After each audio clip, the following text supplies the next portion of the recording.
Maybe. Welcome to our last video in our Stop the Insanity Underground Secrets for Parents to Dominate the Junior and College Tennis Process with John Falbo. John, thank you so much. We have, man, have we shared some great information so far, and I suspect this final video will just be the icing on top of the cake. Oh, this is awesome, Lisa. I knew that it would be really good, but it's even better than I expected. And I'm so excited for your premium members to have access to all of this information, because it's just one more example what a wonderful, number one, concept you came up with in Parenting Aces. But now for you to be executing it over a period of years, it's just, again, you guys may be sick of me saying it, but it's the best value in tennis. Thank you for that. Thank you for that. And thank you for donating your time and your expertise and your experience to help the Parenting Aces audience make some sense out of this whole crazy process of college recruiting. And it's not just about the college recruiting process. I mean, what's been interesting as we've gone along in this series is a lot of the things that we have discussed can really be applied throughout the junior process as well. And hopefully those of you who are watching have gained some insights into some things that you can do to help your child really maximize the experience of going through junior tennis, going through college recruiting, so that it's not just about hitting balls, it's not just about earning scholarships, but it's about creating relationships, improving your relationship as parent and child, and really helping your child develop a way of self-reflection and communication that will serve them as they go into wherever they wind up in life. Oh, it's beautifully said. And I agree. I agree. I mean, the process that you go through as a parent and a child in terms of getting to know yourselves better and getting to know the people you care about most, like to me, that's where the real juice is. That's where the real value is. Because, the carrot, if you will, the idea that you want to find the right fit in a college for the family, really, for the child, but really for the whole family. Mm-hmm. That's what's driving you cosmetically. But underneath all of that, the experience you go through in terms of getting to know your child and your parent better and bonding more in terms of your family unit, to me, that's where the real gifts are. Well, and I suspect that, most of the viewers who have been watching this whole series have kind of been waiting for this last piece, which is the financial fit. Because at the end of the day, we spend so much money getting our kids through the junior tennis journey and getting them to the place where they are even eligible to play at the collegiate level. And then, now with the reality of scholarships and the globalization of college tennis, I mean, it's tough out there. And, I hate being that person who always says, well, listen, if it's a son that you have that's looking to play college tennis, please remember there are only 4.5 scholarships at Division I, and the likelihood of getting a full ride is very, very, very small. So it's still going to cost you money for your kid to go to college. That's a terrible message to have to deliver. Well, and I think the finest place that you can start as a parent, and I think this is a benefit to the child too, is with your own personal financial statement.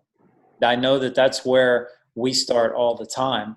And we start with, hey, now wait a minute. Just like everybody has to get honest about what they want in terms of academics, in terms of coaching, in terms of level of play on court, all of these different areas where you're getting the right fit. We have to be honest from the standpoint of, hey, what position are we in personally with our financial situation? What's our time like? What is our income like? What are our liabilities like? All of these different things play in, because the last thing you want is to be chasing something in a bad position. That's the weakest position you can be in. If you're in a weak position financially, or a position where you're chasing something that is out of the proper fit for your financial statement, everybody's going to feel a ton more anxiety, a ton more stress, and it's really so unnecessary, because if you get down to the root of it at the beginning, like, look, a lot of people, they don't want to go in debt for college.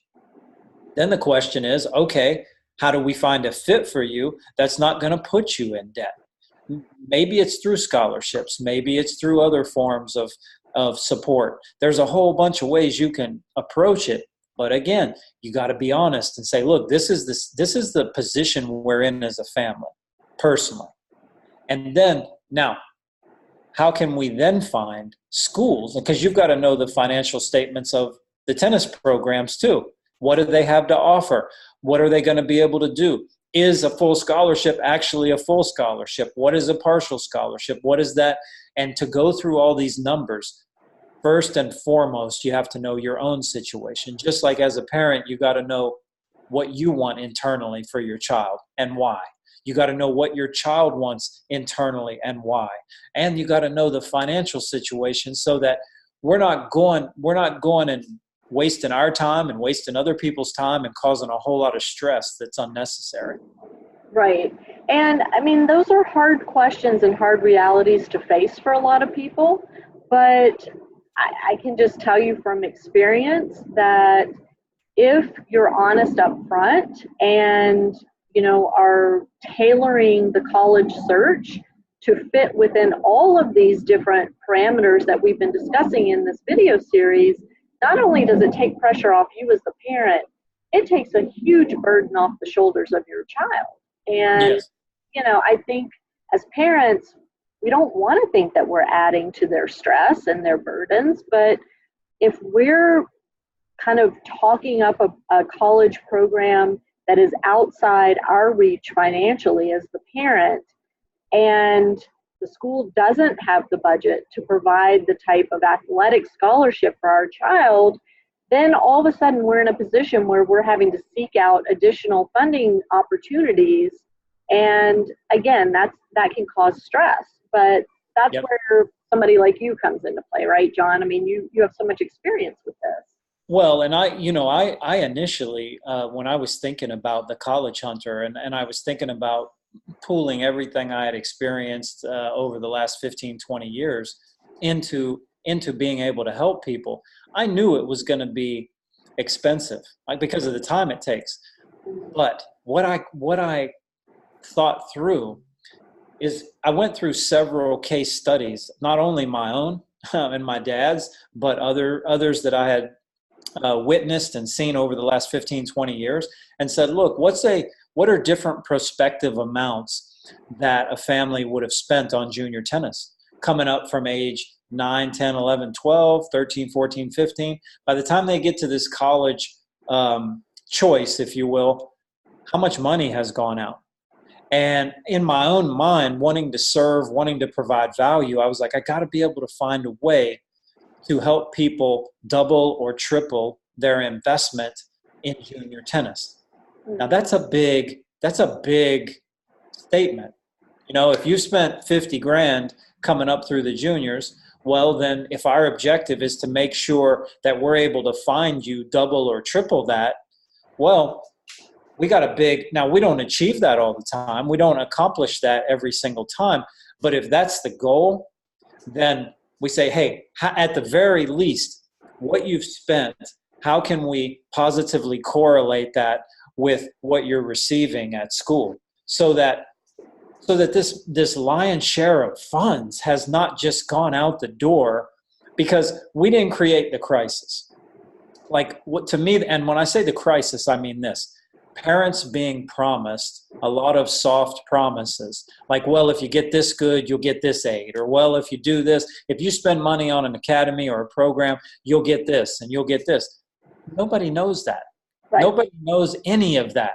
And it all sounds good and it's all bait for everybody, but you could spend 100 grand on an academy, 200 grand over 6-8 years.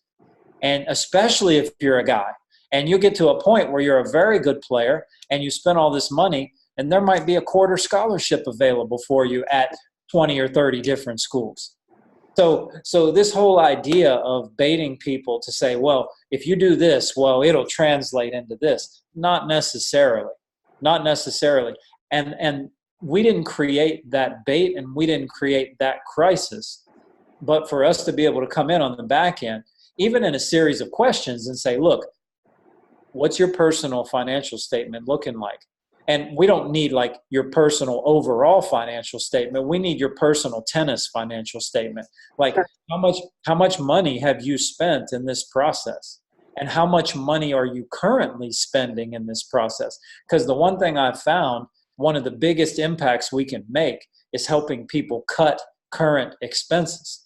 Because a lot of people are spending money completely unnecessarily, in large part because they haven't gotten down to the honesty we always discuss and saying, wait a minute, what do I really want from my child? Right. And what does my child really want? And where are we? Let's take stock in where we are and what they want presently and also for their future. And then say, hey, okay, let's break down everything you're spending. I'm spending X amount for a physio or a trainer. I'm spending X amount going to tournaments and traveling, spending X amount for coaching, X amount for this.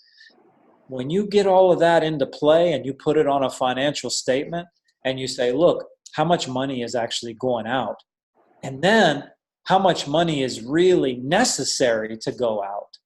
I haven't found a single situation where we can't help people cut expenses. Now that's for real, because that's less money every month going out.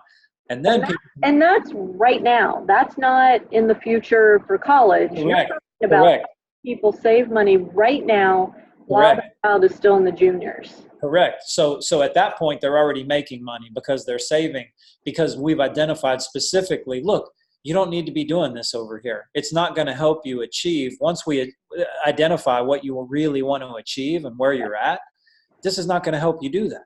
And then this over here is not going to help you do that. And you're talking thousands and thousands of dollars many times. And then, so that money stays in the kitty, if you will. And then you see a whole different side of everyone because they're not as leveraged. And then that helps the honesty as well. And like, hey, well, I was never really concerned about my child being a pro. I was never really concerned about them going to this school or that school. I want them to be in a good fit health-wise. I want them to be happy, and everybody then gets honest, because all of a sudden you're not chasing all the money and the status and the false promises. And you're right. That money you save is hard money that you're saving. It's not going out anymore. And it releases everyone to say, hey, it gives permission to say, hey, you know what? It's okay to want what we want. And it's okay to pursue that. And I don't have anybody telling me, well, you know what? You're inadequate because you shouldn't want that. Like if anybody told me that with me, myself and my son, I'd be like, how the hell do you know what I want and what's best for my son? Right. And so this financial process, when we take stock of, okay, what does the tennis financial statement look like? And I should have clarified that at the beginning of the conversation, because it's not like we ask for people's personal bank records and all of that kind of stuff. We want to establish in a financial sense what your tennis picture looks like. Mm-hmm. And once we get your tennis picture, we're going to know how to cut expenses. We're going to know how to redirect funds. We're going to know how to then make sure that the money you are spending is magnified, like in the case of the unofficial visits, where you can schedule a tournament and 5 official visits or unofficial visits, and you can do this and this and this. So you're spending a fifth or a tenth of the money, but you're getting 10 times the reward and the benefit. Sure. And I mean, it's important to state that even though at Division I, the men's teams have 4.5 scholarships and the women's teams have 8 scholarships, that's a maximum. That doesn't necessarily mean that every single Division I school has the budget to fund 4.5 full scholarships on the men's side or 8 full scholarships on the women's side. And it also doesn't mean that if you go to Division III, which does not offer athletic scholarship money, let's be clear on that there's not other money available to help fund your child's education. And this is kind of one of those things that I've been preaching a lot about lately, John, is this whole idea of Division III and getting academic scholarship money, grants, other types of scholarships that don't disappear if for whatever reason the child decides not to continue playing tennis. And if you have an athletic scholarship and you decide not to play the next year, guess what? That athletic scholarship is gone. Yes, and you're familiar with Crystal. Our cafe is called Crystal Spot, and we've known one another for 4 years, and she's very dear to me. And she has a 19-year-old daughter. She has 3 daughters, and last year they were unbelievably stressed about where her daughter was going to go to school. She took 2 trips to Chicago and New York because she loves fashion. They were talking about student loans in excess of $100,000, $150,000. That's a huge burden. Huge. Oh my gosh. And she finally came and said, look, I know this is not a tennis scenario, but can you at least help us work through this? And within a week, no kidding, I was like, what is wrong with in your undergraduate program going to KU here in town? And why don't we get the numbers on that? And what she found was her academics, her ACT scores were such, her grade point averages, her whole package, if you will, between grants. She got what do they call it? Like a scholarship hall award. And there was about 3 or 4 different things that within 3 or 4 weeks, they saw her package and they were like, hey, we want you to come here. She's getting her entire education, undergraduate, paid for. She lives in a scholarship hall where they have beautiful food. They have great people in there to help her. It's almost like an athletic situation where you have support, etc. You should have seen the amount of relief on both her daughter and her face. I mean, they just sat there for probably 15 minutes and were crying because they didn't even know exactly why they were crying. They didn't want to be apart from one another. They didn't, her daughter wanted to be at a good school where she could study fashion, but they didn't want to be apart from one another at the end of the day. And they certainly didn't want to be in $150,000 worth of debt, because that debt, they've passed stuff over the last 5 years. You can't discharge that debt. If not, it may be more restrictive than a mortgage at this point. Right. And so these are big time financial decisions. And when you total up grants, scholarships, all kind of different academic rewards that are available, I'm telling you that it opens up a whole new world. So you couldn't be more right on the money. Right. And I mean, even at Division I, even let's say that your child is offered a scholarship and maybe it's 25%, and you clarify with the coach, what does that cover? Does it cover just tuition, or does it include all of the expenses for the year? Because you have to ask that question. 25% scholarship doesn't mean the same thing at every school. So you have to clarify what it means. But then you have to ask the next question, which is, what other money is available to my child? Are her test scores high enough such that she can qualify for academic scholarships at your university? Are there other scholarships available because we come from this part of the country, or we come from this ethnic background? Whatever the situation is, you have to ask the questions, because otherwise, how will you know? And doesn't that come back to really our first video in terms of mindset, in terms of not being passive and taking an active, responsible role? And the beautiful thing about this is the more questions you ask, the more questions you can ask, because you ask certain questions, you get data sets, you get information, and then more questions come into your mind. And it's not this idea of, being apprehensive or afraid or hesitant to find out, because it might be a little uncomfortable. You might not get the answers you want, but the point is, and it's so much better to know on the front end than to get at a college, to actually be enrolled, to be a part of the program. And then, yes, transfers are always possible. You know this, I know this. We've both seen how that whole process works. Yep. I think we both agree, if it can be prevented on the front end, all the better. Absolutely. And so let's clarify, John, for those watching, you're not saying that you're going to guarantee that you can save a family X number of dollars or X percent of the cost of college. But what you're saying is, let let me talk to you. Let us sit down together and assess your situation, and let's see what's maybe possible to save. I'm saying that internally as a company, our goal is to double or triple the amount of money someone has spent. So if someone has spent 50,000, our goal in our mind, it doesn't mean we can achieve it. Sometimes we have, sometimes we haven't. But our goal, in other words, our intensity level is saying, let's not only help them get their money back, let's help them get even more money, so that what they were doing because a lot of parents don't like to say this is an investment because they don't want to treat their child like a commodity, which is understandable. So that's on one side. But on the other side, look, we've invested hard money in this, right? There's no question about that. And so to me, when I assess everything business-wise as what's my return on investment, well, we want to do everything that we can possibly do to get the families a return on their investment. And that's emotional, that's mental, that's physical, but it sure as heck includes financial. And part of that is on the front end, Lisa, because if we can help you reduce your expenses on the front end, you're already getting your money back.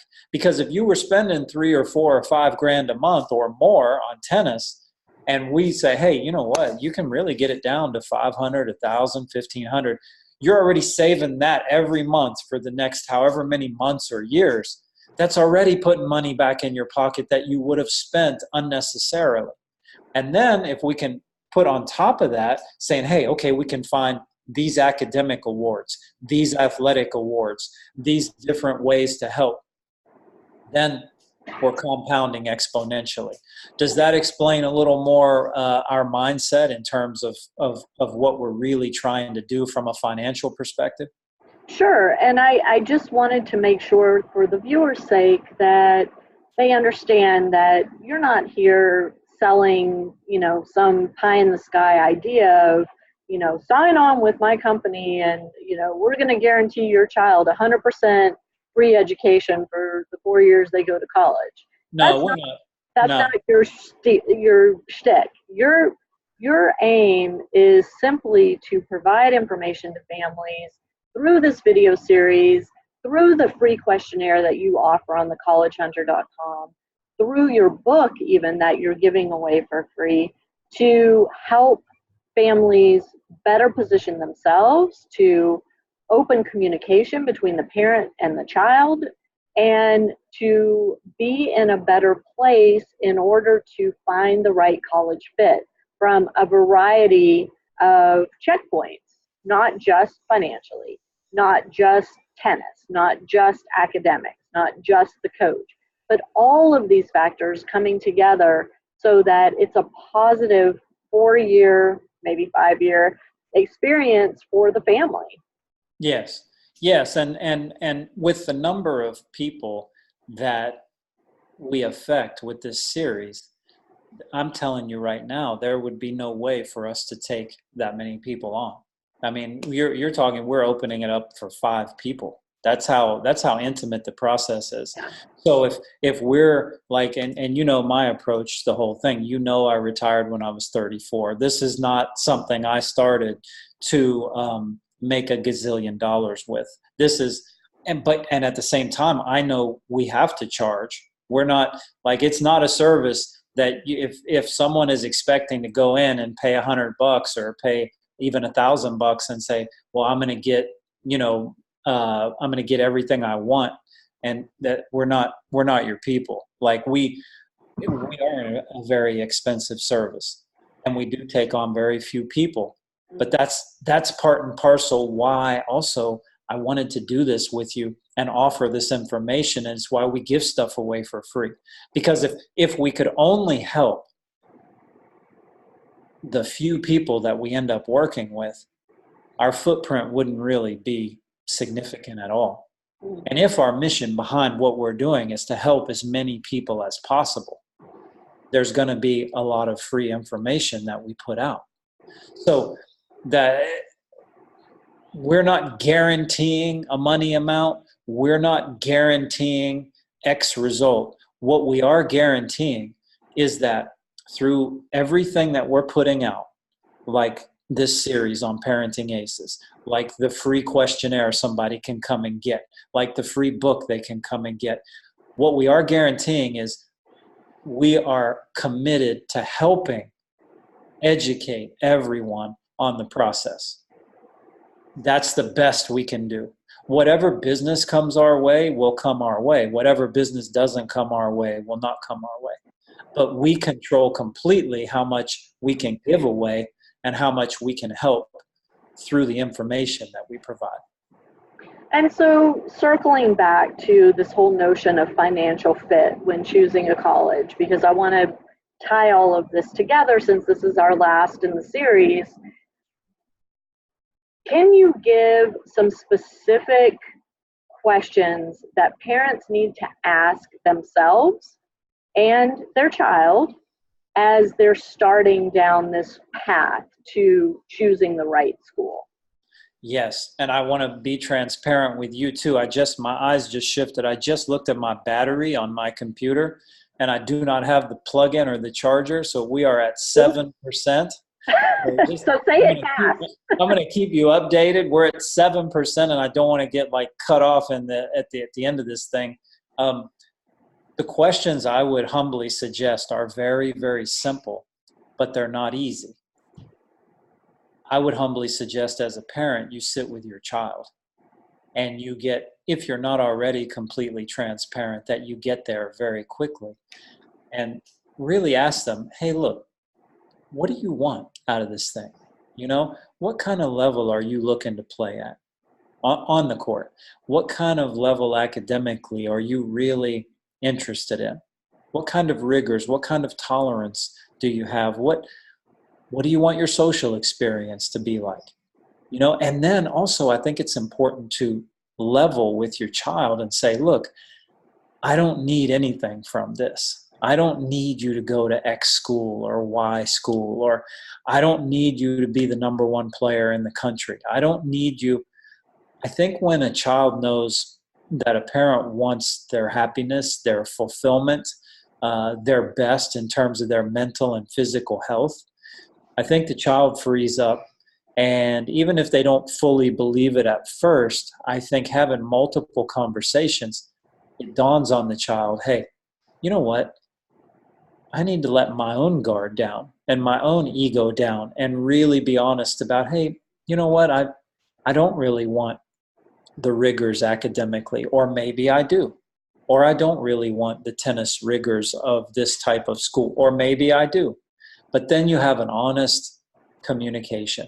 And so I think just the place to start is with incredible empathy and caring and honesty. And the parent really leads the charge in this way by becoming vulnerable and saying, look, I don't need anything out of this process other than to know that you are content with this process and that you are fulfilled in this process. And I will help facilitate that as best I can. But we have to get down to what we both really want. And once we get down to that, then we can move forward. And I think that's a good start. Yeah, I agree. And I think it sets the path in motion for letting the prospective student athlete take ownership of the process. If Yes. the parent is honest from the get-go and can say to the child, you know, we need to limit the search to this geographic area because that's what's important to me, or, you know, pick whatever you want. We have an expectation of academic rigor that, you know, is going to narrow our choice. We have an expectation of work ethic from you. We have an expectation financially of what we can afford to spend. And so these are your parameters, child. Now you take ownership of this process. You reach out to those coaches. You do the work on the court and off to ensure that you have the options that are going to make you happy as you move forward. Yes, yes. And at the end of the day, look, as a parent and a child, you control the whole process. It's simply a matter of taking responsibility for that.